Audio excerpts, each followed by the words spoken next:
রাশিয়ার সামরিক শক্তি আরও এক ধাপ এগিয়ে গেল।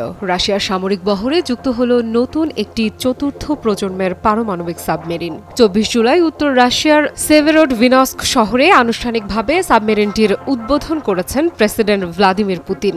সাবমেরিনটির নাম ক্যাচ পোজারস্কি।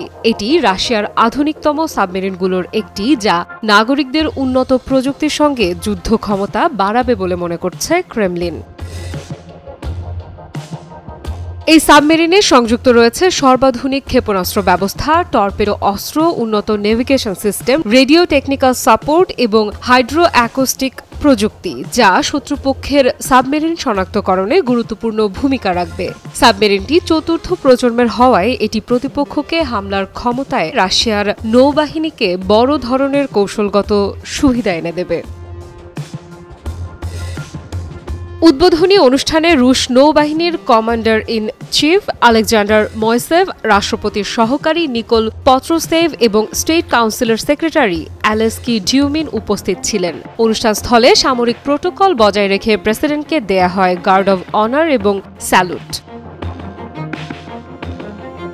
বিশ্লেষকেরা বলছেন, পশ্চিমা প্রতিপক্ষ বিশেষ করে ন্যাটোকে চোখে রেখে রাশিয়ার এই সাবমেরিন কর্মসূচি দেশটির সামুদ্রিক প্রতিরক্ষা কৌশলকে আরও শক্তিশালী করে তুলেছে।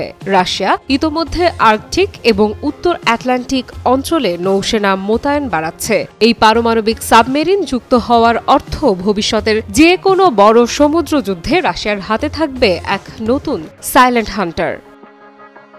আফ্রিদা ইফরাত, নিউজ 24।